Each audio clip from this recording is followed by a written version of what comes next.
ईश्वर सत्य है,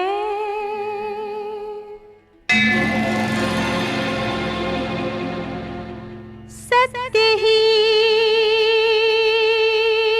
शिव है।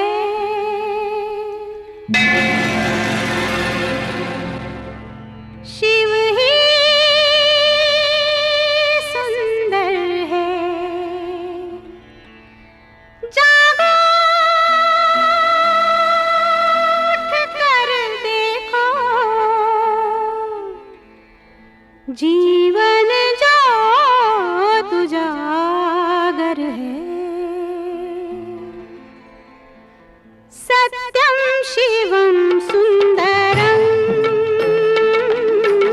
सत्यम शिवम सुंदरम, सत्यम शिवम सुंदरम, सुंदरम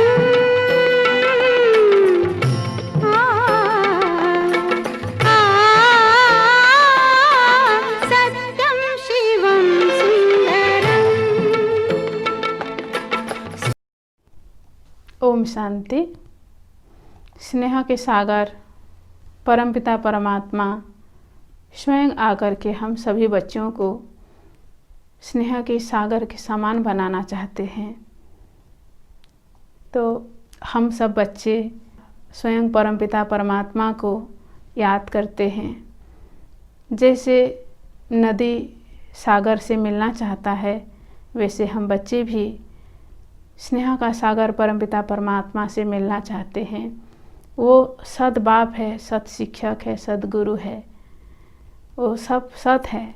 और स्वयं परमपिता परमात्मा एक साधारण वृद्ध मानव का आधार लेते हैं, जिसका कर्तव्यवाचक नाम देते हैं प्रजापिता ब्रह्मा। तो प्रजापिता ब्रह्मा के बारे में और सत्यता के बारे में आज हम बहुत सुंदर रीति से सुनेंगे अव्यक्त बाप दादा का महावाक्य। आइए आज हम 20 दिसंबर 2020 के अव्यक्त महावाक्य सुनेंगे। और रिवाइज डेट है 20 तारीख मार्च महीना 1987 की ये रिवाइज डेट है। हेडिंग है स्नेह और सत्यता की ऑथोरिटी का बैलेंस। कहा जाता है ना, सच की नाव वो हिलेगी डुलेगी लेकिन डूबेगी नहीं। सच तो बिठो नच, जो सत्यता में रहता है वो कभी डरता नहीं है। सत्यता दो प्रकार का होता है। एक ऑथोरिटी वाला सत्यता होता है जो सद्बाप, सत शिक्षक, सत गुरु आकर के हम बच्चों को सिखाते हैं, और एक सत्य होता है जो सत्य वचन बोलते हैं। तो आज हम ये हेडिंग को विस्तार से सुनेंगे। आज सद्बाप, सत शिक्षक, सदगुरु अपने सत्यता के शक्तिशाली सत बच्चों से मिलने आए हैं। सबसे बड़े ते बड़ी शक्ति व ऑथोरिटी सत्यता की ही है। सत दो अर्थ से कहा जाता है। एक सत अर्थात सत्य, और दूसरा सत अर्थात अविनाशी। दोनों अर्थ से सत्यता की शक्ति सबसे बड़ी है। बाप को सद्बाप कहते हैं। बाप तो अनेक है, लेकिन सद्बाप एक है। सत शिक्षक, सदगुरु एक ही है। सत्य को ही परमात्मा कहते हैं, अर्थात परम आत्मा की विशेषता सत्य अर्थात सत है। आपका गीत भी है, सत्य ही शिव है, शिव ही सुंदर। सत्य शिव है, शिव ही सुंदर है, और सत्यता सबको प्रिय लगता है। कोई भी अगर हमसे झूठ बोलता है तो हम उनको प्यार नहीं करते हैं, हमको अच्छा नहीं लगता है। तो सबको सत्य पसंद है। दुनिया में भी कहते हैं सत्यम शिवम सुंदरम। साथ साथ बाप परमात्मा के लिए भी सत चित आनंद स्वरूप कहते हैं। आप आत्माओं को सत चित आनंद कहते हैं, तो सत शब्द की महिमा बहुत गाई हुई है।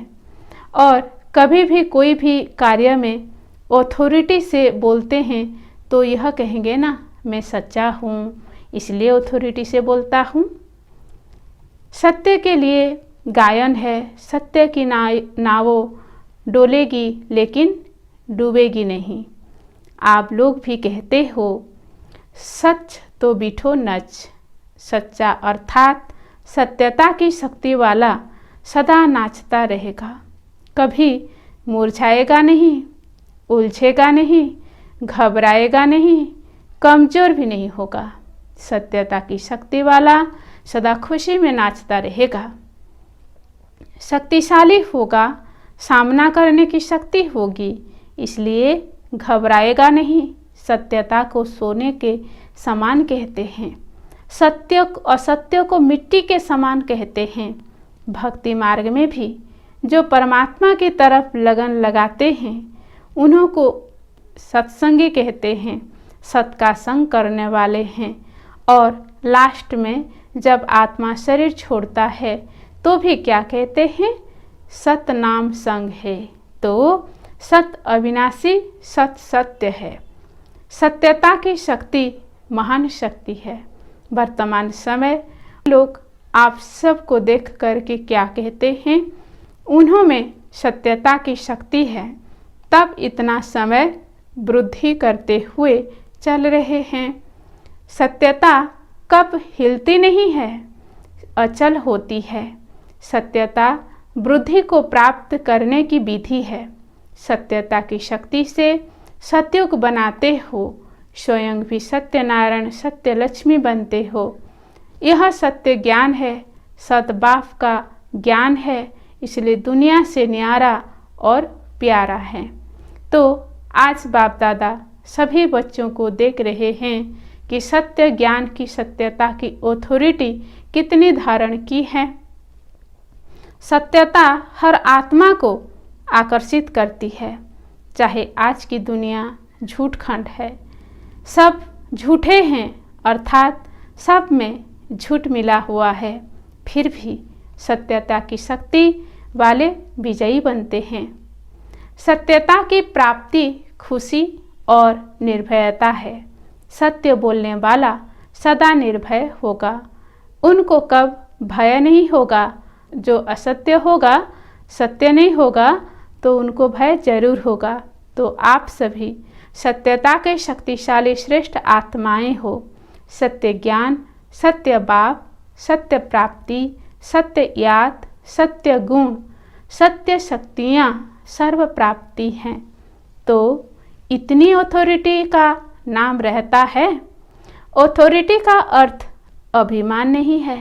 जितना बड़े ते बड़ी ऑथोरिटी, उतना उनकी वृद्धि भी रूहानी ऑथोरिटी रहती है। वाणी में स्नेह और नम्रता होगी, यही ऑथोरिटी की निशानी है। जैसे आप लोग वृक्ष का दृष्टांत देते हो, वृक्ष में जब संपूर्ण फल की ऑथोरिटी आ जाती है तो वृक्ष झुकता है, अर्थात निर्माण बनने की सेवा करता है। ऐसे रूहानी ऑथोरिटी वाले बच्चे जितनी बड़ी ऑथोरिटी उतने निर्माण और सर्वस्नेही होंगे। लेकिन सत्यता की ऑथोरिटी वाले निरअहंकारी होते हैं। तो ऑथोरिटी भी हो, नशा भी हो और निरअहंकारी भी हो, इसको कहते हैं सत्य ज्ञान का प्रत्यक्ष स्वरूप। जैसे इस झूठ खंड के अंदर ब्रह्मा बाप सत्यता की ऑथोरिटी का प्रत्यक्ष साकार स्वरूप देखा ना, उसके ऑथोरिटी के बोल कभी भी अहंकार की भाषणा नहीं देंगे। मुरली सुनते हो तो कितने ऑथोरिटी के बोल हैं, लेकिन अभिमान के नहीं। ऑथोरिटी के बोल में स्नेह समाया हुआ है, निर्माणता है, निरअहंकार है, इसलिए ऑथोरिटी के बोल प्यारे लगते हैं। सिर्फ प्यारे नहीं, लेकिन प्रभावशाली होते हैं। फॉलो फादर है ना, सेवा में व कर्म में फॉलो ब्रह्मा बाप है, क्योंकि साकारी दुनिया में साकार एग्जाम्पल है, सैंपल है। तो जैसे ब्रह्मा बाप को कर्म में, सेवा में, सूरत से, हर चलन से, चलता फिरता ऑथोरिटी स्वरूप देखा, ऐसे फॉलो फादर करने वाले में भी स्नेह और ऑथोरिटी, निर्माणता और महानता दोनों साथ साथ दिखाई दे। ऐसे नहीं सिर्फ स्नेह दिखाई दे और ऑथोरिटी गुम हो जाए, या ऑथोरिटी दिखाई दे और स्नेह गुम हो जाए। जैसे ब्रह्मा बाप को देखा, वह अभी भी मुरली सुनते हो प्रत्यक्ष प्रमाण है, तो बच्चे बच्चे भी कहेगा, लेकिन ऑथोरिटी भी दिखाएगा।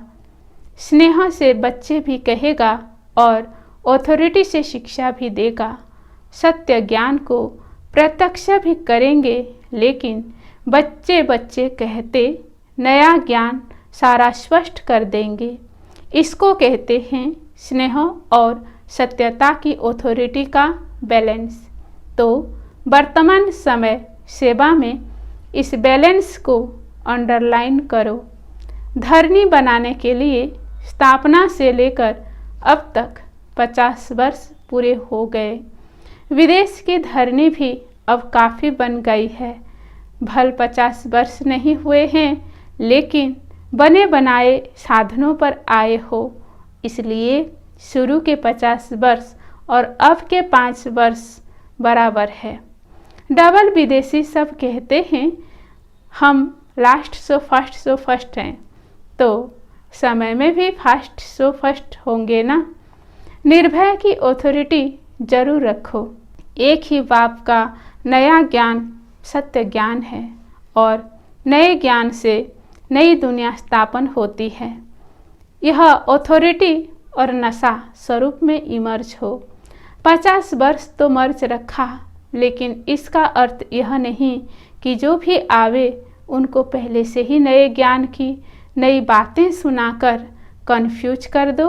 यह भाव नहीं है। धरनी नव समय यह सब देख करके ज्ञान देना, यही नॉलेजफुल की निशानी है। आत्मा की इच्छा देखो, नब्ज देखो, धरनी बनाओ, लेकिन अंदर सत्यता के निर्भयता की शक्ति जरूर हो। लोग क्या कहेंगे, यह भय न हो। निर्भय बन धरनी भल बनाओ। कई बच्चे समझते हैं यह ज्ञान तो नया है, कोई लोग समझ ही नहीं सकेंगे, लेकिन बेसमझ को ही तो समझाना है। यह जरूर है, जैसा व्यक्ति वैसी रूपरेखा बनानी पड़ती है, लेकिन व्यक्ति के प्रभाव में नहीं आ जाओ। अपने सत्य ज्ञान की ऑथोरिटी से व्यक्ति को परिवर्तन करना ही है, यह लक्ष्य नहीं भूलो। अब तक जो किया वह ठीक था, करना ही था, आवश्यक था, क्योंकि धरनी बनानी थी। लेकिन कब तक धरनी बनाएंगे और कितना समय चाहिए? दवाई भी दी जाती है तो पहले ही ज़्यादा ताकत ही नहीं दी जाती, पहले हल्की दी जाती, लेकिन ताकत वाली दवाई दो ही नहीं, हल्की पर ही चलाते चलो, यह नहीं करो। किसी कमज़ोर को हाई पावर वाली दवाई दे दी तो यह भी रंग है। परखने की भी शक्ति चाहिए, लेकिन अपने सत्य नए ज्ञान की ऑथोरिटी जरूर चाहिए।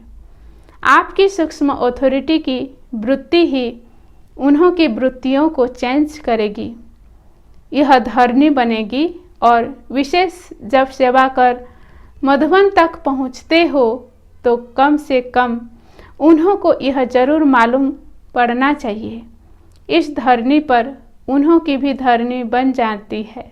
कितनी भी कलराठी धरनी हो, किस भी धर्म वाला हो, किसी भी पोजीशन वाला हो, लेकिन इस धरनी पर वह भी नर्म हो जाते हैं और नर्म धरनी करने के कारण उसमें जो भी बीज डालेंगे उसका फल सहज निकलेगा। सिर्फ डरो नहीं, निर्भय जरूर बनो। युक्ति से दो, ऐसा न हो कि वह आप लोगों को यह उल्हना दे कि ऐसे धरनी पर भी मैं पहुंचा, लेकिन यह मालूम नहीं पड़ा परमात्मा ज्ञान क्या है। परमात्मा भूमि पर आकर परम आत्मा की प्रत्यक्षता का संदेश जरूर ले जाएं। लक्ष्य ऑथोरिटी का होना चाहिए। आजकल के ज़माने के हिसाब से भी नवीनता का महत्व है।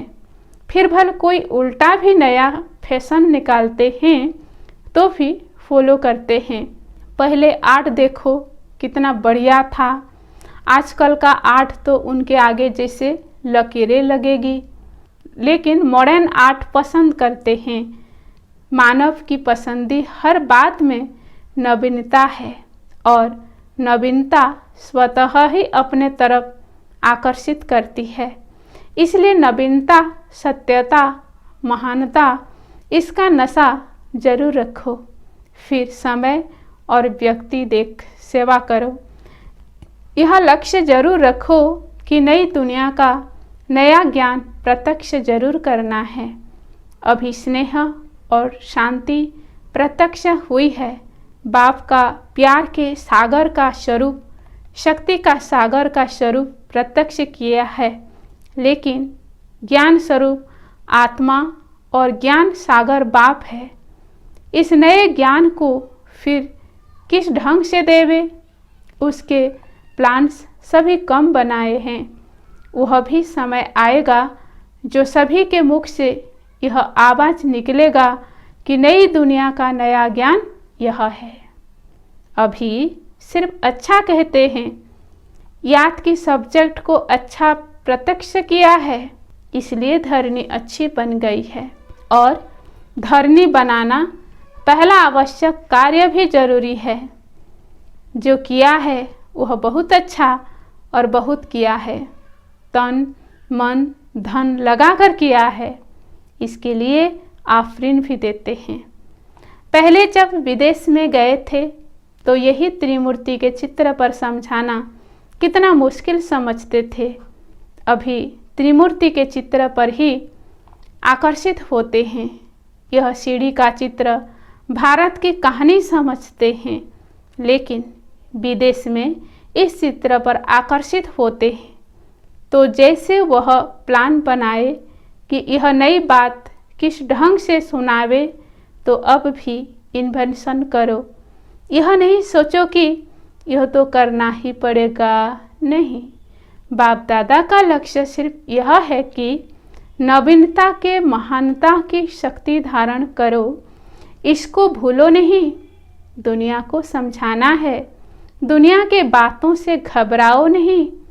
अपना तरीका इन्वेंट करो, क्योंकि इन्वेंटर आप बच्चे ही हो ना।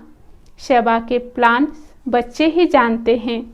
जैसा लक्ष्य रखेंगे वैसा प्लान बहुत अच्छे से अच्छा बन जाएगा। और सफलता तो जन्मसिद्ध अधिकार है ही, इसलिए नवीनता को प्रत्यक्ष करो।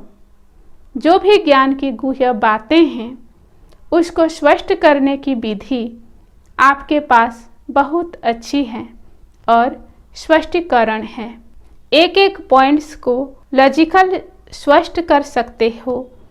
अपनी ऑथोरिटी वाले हो। कोई मनोमय व कल्पना की बातें तो है नहीं, यथार्थ है, अनुभव है। अनुभव की ऑथोरिटी, नॉलेज की ऑथोरिटी, सत्यता की ऑथोरिटी, कितनी ऑथोरिटीज हैं। तो ऑथोरिटी और स्नेह दोनों को साथ साथ कार्य में लगाओ। बाप दादा खुश हैं कि मेहनत से सेवा करते करते इतनी वृद्धि को प्राप्त किया है और करते ही रहेंगे, चाहे देश से चाहे विदेश से। देश में भी व्यक्ति और नब्ज देख सेवा करने में सफलता है, विदेश में भी इसी विधि से सफलता है। पहले संपर्क में लाते हो, यह धरनी बनती है। संपर्क के बाद फिर संबंध में लाओ। सिर्फ संपर्क तक छोड़ नहीं दो, संबंध में लाकर फिर उन्हों को बुद्धि से समर्पित कराओ। यह है लास्ट स्टेज। संपर्क में लाना भी आवश्यक है, फिर संबंध में लाना है। संबंध में आते आते समर्पण बुद्धि हो जाए कि जो बाप ने कहा वही सत्य है। फिर क्वेश्चन नहीं उठते, जो बाबा कहता वही सही है, क्योंकि अनुभव हो जाता है तो फिर क्वेश्चन समाप्त हो जाता। इसको कहते हैं समर्पण बुद्धि, जिसमें सब स्पष्ट अनुभव होता। लक्ष्य यह रखो कि समर्पण बुद्धि तक लाना अवश्य है, तब कहेंगे माइक तैयार हुई है। माइक क्या आवाज करेगा? सिर्फ अच्छा ज्ञान है, इन्हों का नहीं। यह नया ज्ञान है, यही नई दुनिया लाएगा, यह आवाज हो। तब तो कुंभकर्ण जागेंगे ना, नहीं तो सिर्फ आंख खोलते हैं बहुत अच्छा कहकर फिर नींद आ जाती है। इसलिए जैसे स्वयं बालक सो मालिक बन गए ना, ऐसे बनाओ। विचारों को सिर्फ साधारण प्रजा तक नहीं लाओ, लेकिन सत्य अधिकारी बनाओ। उसके लिए प्लान बनाओ, किस विधि से करो जो कन्फ्यूज भी ना हो और समर्पण बुद्धि भी हो जाए, नवीनता भी लगे, उलझन भी अनुभव नहीं करे, स्नेह और नवीनता की अथॉरिटी लगे।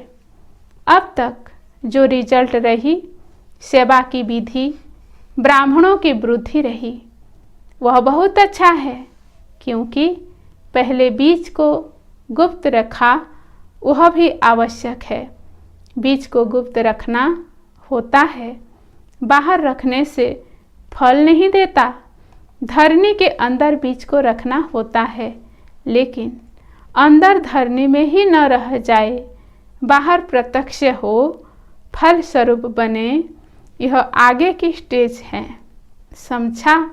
लक्ष्य रखो, नया करना है। ऐसे नहीं कि इस वर्ष है ही हो जाएगा, लेकिन लक्ष्य बीज को भी बाहर प्रत्यक्ष करेगा। ऐसे भी नहीं सीधा जाकर भाषण करना शुरू कर दो। पहले सत्यता की शक्ति की भाषणा दिखाने के भाषण करने पड़ेंगे। आखिर वह दिन आए, यह सबके मुख से निकले, जैसे ड्रामा में दिखाते हो ना, सब धर्म वाले मिलकर कहते हैं हम एक हैं, एक के हैं। वह ड्रामा दिखाते हो, यह प्रैक्टिकल में स्टेज पर सब धर्म वाले मिलकर एक ही आवाज में बोले, एक बाप है, एक ही ज्ञान है, एक ही लक्ष्य है, एक ही घर है, यही है। अब यह आवाज चाहिए। ऐसा दृश्य जब बेहद की स्टेज पर आए, तब प्रत्यक्षता का झंडा लहराएगा और इस झंडे के नीचे सब यही गीत गाएंगे। सबके मुख से एक शब्द निकलेगा, बाबा हमारा।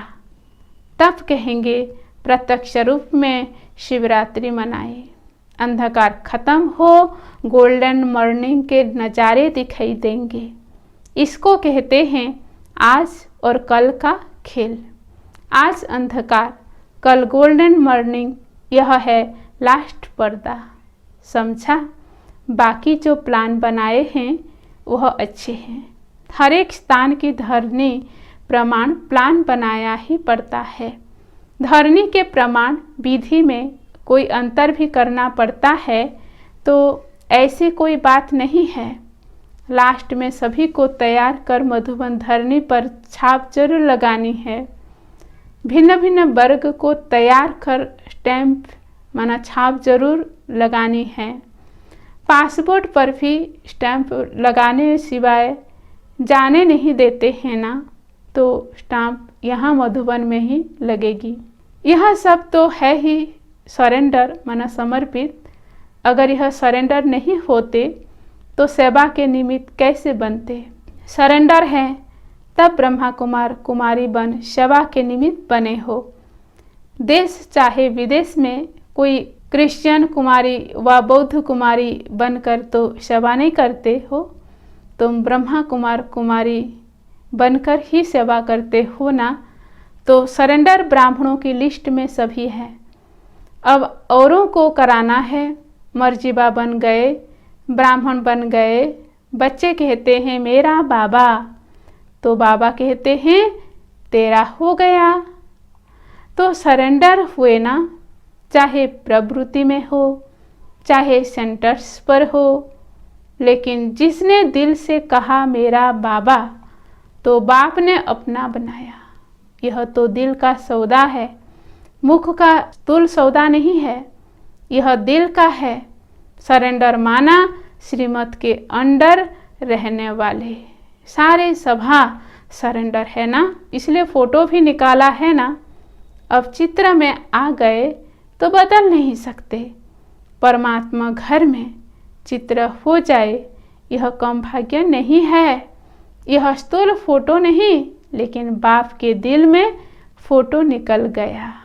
अच्छा, सर्व सत्यता की ऑथोरिटी वाले श्रेष्ठ आत्माओं को, सर्व नवीनता और महानता को प्रत्यक्ष करने वाले सच्चे सेवाधारी बच्चों को, सर्व स्नेह और ऑथोरिटी के बैलेंस रखने वाले, हर कदम में बाप द्वारा ब्लेसिंग लेने के अधिकारी श्रेष्ठ आत्माओं को, सर्वसत अर्थात अविनाशी रत्नों को, अविनाशी पाठ बजाने वालों को, अविनाशी खजाने के बालक शो मालिकों को, विश्व सरजता, सत्य बाप, सत्य शिक्षक, सदगुरु का याद प्यार और नमस्ते।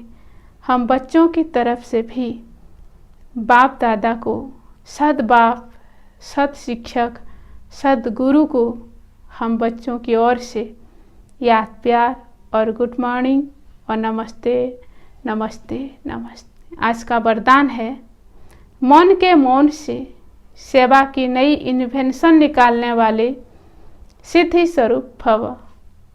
इस वरदान का विस्तार है, जैसे पहले पहले मौन व्रत रखा था तो सब फ्री हो गए थे, टाइम बच गया था। ऐसे अब मन का मौन रखो, जिससे व्यर्थ संकल्प आवे ही नहीं। जैसे मुख से आवाज न निकले, वैसे व्यर्थ संकल्प न आए। यह है मन का मौन, तो समय बच जाएगा।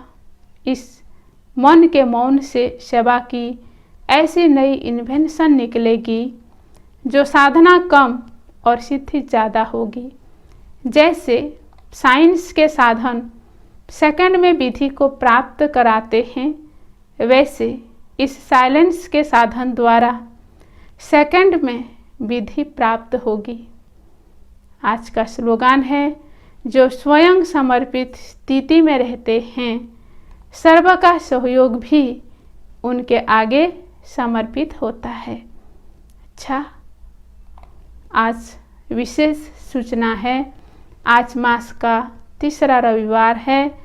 सभी राजयोगी तपस्वी भाई बहनें सायं 6:30 से 7:30 बजे तक, 6:30 से 7:30 बजे तक विशेष योग अभ्यास के समय अपने लाइट माइट स्वरूप में स्थित हो भ्रुकुटी के मध्य बाप दादा का आह्वान करते हुए कंबाइंड स्वरूप का अनुभव करें और चारों ओर लाइट माइट की किरणें फैलाने की सेवा करें।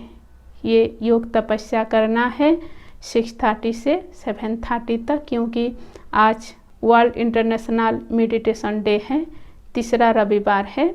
तीसरा रविवार को हम संगठन योग करते हैं। संगठन का योग का बहुत महत्व होता है।